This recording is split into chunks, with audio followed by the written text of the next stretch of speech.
Egg কষাটা এই স্টাইলে বানালে আমার ধারণা খেতে একটু বেশি ভালো হবে। একবার তাহলে দেখে নিন।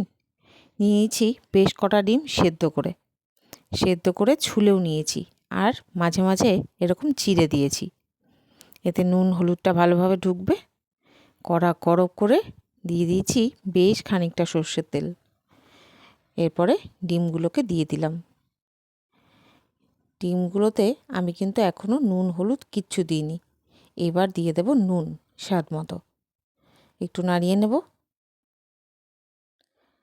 হালকা হাতে নাড়িয়ে হালকা করেই ভেজে নেব, খুব কড়া করে কিন্তু ভাজবো না। একটু ভেজে নিয়েছি, এবার তুলে নেব। এবার দিয়ে দিচ্ছি ফোড়ন, কয়েকটা শুকনো লঙ্কা, গোলমরিচ, একটা দারচিনি টুকরো, এক টুকরো এলাচ, দুটো লবঙ্গ আর একটা তেজপাতা। ব্যাস এইটুকুই দিতে হবে। বেশ খানিকটা রসুন দিয়ে দিয়েছি, বড় বড় দুটো গোটা রসুন। থেতো করে দিয়েছি, কিন্তু অবশ্যই বেটে নয়। থেতো রসুনটাই বেশি ভালো লাগে এতে। দিয়ে দিয়েছি এই হাফ চামচ মতো আদা, গ্রেট করে, বেটে না কিন্তু। এই রেসিপিতে এরমভাবেই দিতে হবে।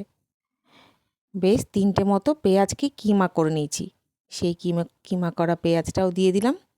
এবার একটু ভেজে নেব, পেঁয়াজের রং পরিবর্তন হয়ে যাওয়া পর্যন্ত ভেজে নিয়েছি। এবার দিয়ে দেব লঙ্কা বাটা, 1 চামচ মতো জিরে ধনে বাটা। আপনারা চাইলে গুঁড়ো দিতে পারেন, আমি বাটাটা প্রেফার করি তাই বাটাই দিলাম। একটু নাড়িয়ে নেব।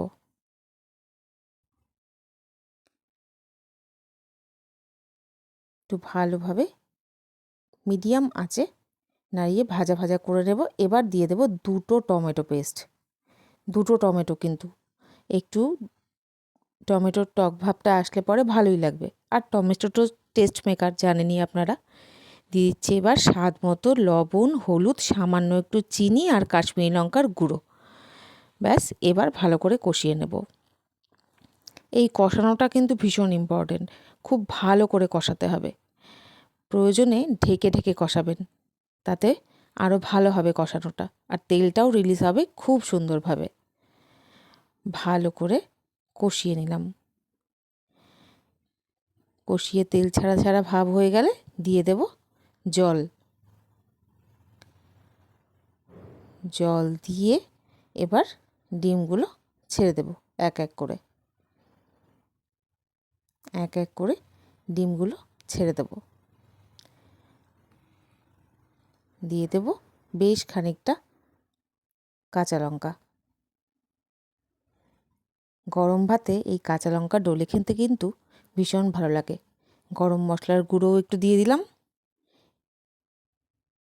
একটু ঢাকা চাপাও দিয়ে দিয়েছিলাম। ঢাকাটা খুলতেই এত ভালো গন্ধ বেরিয়েছিল, পুরো বাড়ি ম ম করছে গন্ধে। ব্যাস রেডি আমাদের এগ কারি।